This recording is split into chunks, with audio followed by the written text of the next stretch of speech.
fully healed by that time, probably at least 70% healed. After I got out of mold, I no longer was sensitized to foods at all, and I can eat any food I want to now without much issue. Sugar is an issue, but that seems to be more of a candida-related problem rather than sensitivity. And so, so it was kind of an amazing thing. Now my heart feels totally normal. It is so rare for me to have a palpitation or a flutter. The only times it's happened has been when I've had a distinctive mold exposure. And so it's been, let's see, so we're talking about a span, I'm 38 now, so we're talking about a span of 10 years.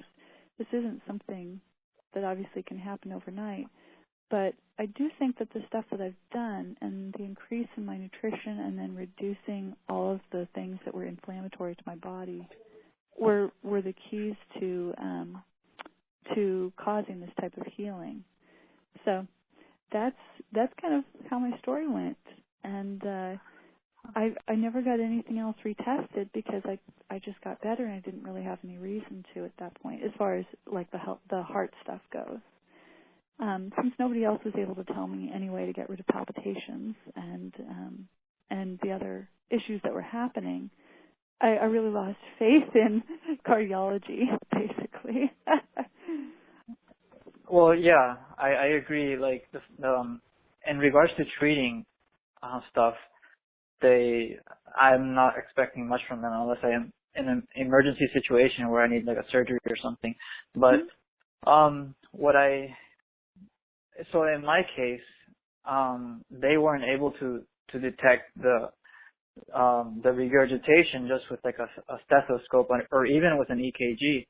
They had to actually give me the echocardiogram to detect it, and on the form it said mild to moderate.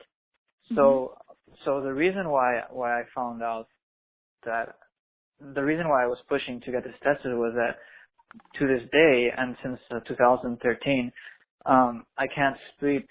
I can only sleep on my right side pretty much, and sometimes on my back now. I think I've improved a bit, but I can't sleep on my left side or like I have to be very careful on my sleeping position because I get a lot of chest pain. And so I wanted to ask you, were your symptoms, were they only in regards to your heart, was it only palpitations and flutters, or did you also have pain as well? Oh, I had a ton of pain. I still will like chest pain? Get some, yes, I'll still occasionally get some chest pain again. Now just with mold exposure in my case. Yes, but it was extremely painful. In my case, though, the tricky part is it's hard for me to discern how much of that was lung related and how much of that was heart related. But I had pain, my goodness, radiating down my left arm so often. It was very intense. I had extreme pain, and I would have those very similar to what you described, where I became very side-oriented. I could only lay on one side or the other, and I eventually, laying down on my back was very hard. I think also being thin, there's not much there, and there's just sort of sometimes I would actually get air pressing against my heart, and I could hear it making a thud, thud, thud sound. That was when I had that air escape. But, that's part of the lung problem. It certainly didn't help my heart any, though, having that going on. That was quite an issue. So, yes, I did have a lot of chest pain. When you say side-oriented, sometimes you would sleep on your left and sometimes on your right? Yes, and there would be different ways. There was a long time where I couldn't sleep on my left because I could literally feel like my heart like pounding against my chest, sort of. And it was very uncomfortable. Exactly, that happens to me, and eventually it builds up. Like it feels some discomfort, and then eventually it starts getting like painful, and I have to like switch. Like I'll like not. It depends also like on the day, on the nights or whatever. But like there's some times where I might wake up in the middle of the night and I somehow ended up on my left side, which is very rarely, and then it's like I feel really bad throughout my whole body. I have to like switch back to like my right. So yeah, I did have a period of that. It was really unpleasant. And it's interesting. Did you get checked out? Well, they needed the Holter monitor to figure this out in me, but there's the other disorder, and I have forgotten the name of it, but it's where your heart doesn't want to pump the two ventricles in the correct synchronization. And so I forget what it's called, but basically what happens is a torquing, because the first ventricle fills up too much and there's a delay. So there's a delay in time that it should have pumped, but it doesn't. So it overfills, and then when it pumps, it's too hard. And you actually feel kind of this torquing in your chest when that happens. That didn't seem to help any with the discomfort in my case. So that seems to have gone away as well.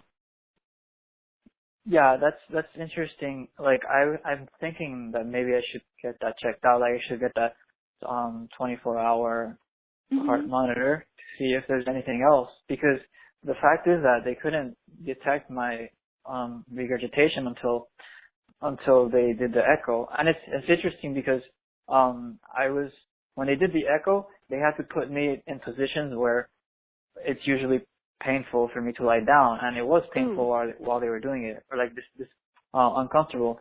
So I'm thinking like and the other times where they tested it with an EKG as well as with the stethoscope,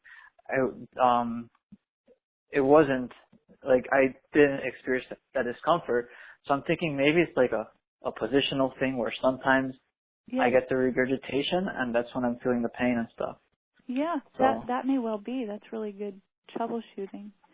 It makes me think that mine may have been moderate, and I might not be remembering it correctly, because the regurgitation was audible.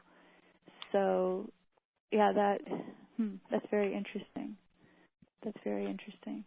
I wish I could discern the difference between totally heart-related pain and discomfort and the lung pain, but it's too hard looking back at my situation to see which one was which. Although some of the chest discomfort did continue for a long time even after the lung surgery. So that does seem to point to it being related to the heart stuff as well. Well, let's see. When you would feel the chest pain, because in my case I always feel it on the left side, in the specific area where the heart's supposed to be, more or less. So when you feel your chest pain, like where do you feel it? Like both sides or one side of the chest? It's usually kind of big, and so it feels all the way across generally. And then with pains kind of shooting down one or the other arm, like yesterday I actually had some shooting down my right arm, and I was like, boy, that's unusual. Wow. But I got molded earlier this week, and so I'm still recovering for that. So I just assumed that that's what it is, and let it be. But that's my way of dealing with it. But yeah, it's hard, and then it's kind of hard to describe. It's pretty intense, and I can feel it from the front all the way to the back, if that makes sense. You know, from my chest all the way to my spine. Yes. So it's not the sort of precision pain that some people get where they can more easily pinpoint, I think. Yeah.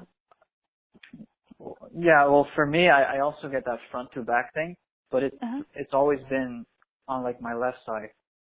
Like sort of like a little closer. Yeah, like so it's always been like for me I've always suspected it to be a heart thing. That's why I was always pushing to get tested for this stuff.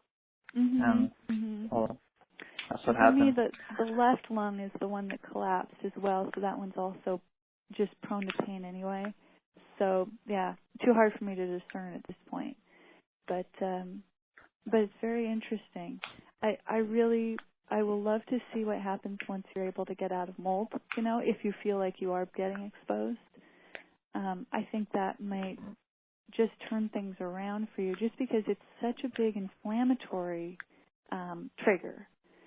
That anytime you can get rid of inflammation in the body, at least that's in my experience, getting those foods I was sensitive to out of my diet reduced inflammation, and I immediately felt better. And then, of course, improving my nutrition, that helps with reducing inflammation.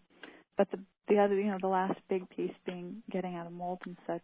In my case, I was living in a very moldy place, and that seemed to be the keystone that sealed the arch, basically. And now my heart feels pretty darn good. Rarely palpitations, and I developed POTS. Where when you stand up, you get faint. I developed that fairly early too, in my 20s, and that's completely gone now that I'm out of mold. Although if I get mold exposure, the POTS will come back.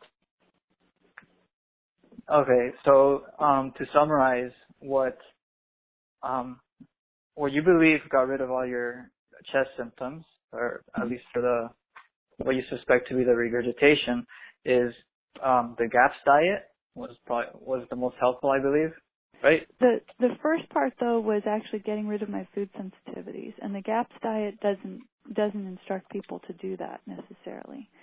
I would say the first part would be stopping the sensitive foods, but the second part was the GAPS diet, definitely. So let me ask you about the GAPS diet. Did you? I'm assuming you read the book, right? You know what? I didn't read the book. I ended up listening to different things where she spoke and then doing different stuff online. So strangely enough, I haven't read the book. I've read just about everything else regarding it, though, online. Okay. Well, in that case, do you know if you did the intro diet or did you just jump straight to the full GAPS diet? No, I had to do the intro because I still had a lot of food sensitivities, and so I couldn't go straight into anything. I couldn't do. To give you an example, my food sensitivities were at a level that if I accidentally had something that had a trace of corn in it, I would be in extreme gut pain for hours and hours and hours. Just violent gut pain.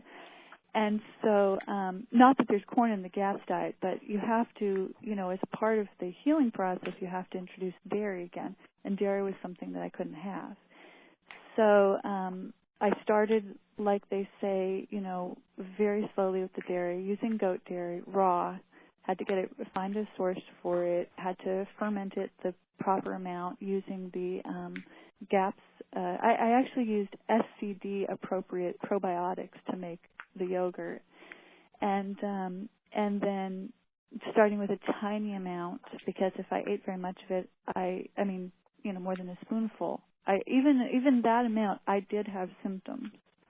And so even on the GAPS diet, I had to continue the rotary diversified diet, which is eat only a food from your food family group only once every 4 days. So you have to rotate food families every 4 days. That's how sensitive my gut still was at that time. And I just point this out because a lot of people go onto the GAPS diet and they don't know why. There's quite a few people who go on there and don't know why they're not healing. There's something else still wrong. If I had just switched to the GAPS diet without eliminating my food sensitivities, I don't think it would have worked at all for me. I'm not saying that's for everyone, but for someone with this level of aggravation by what they were eating.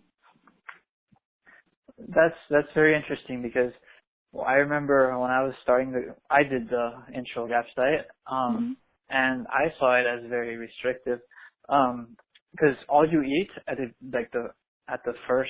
beginning, all you eat is the meat stock with like the bone broths and stuff like that. and then you with vegetables. That's pretty much all. And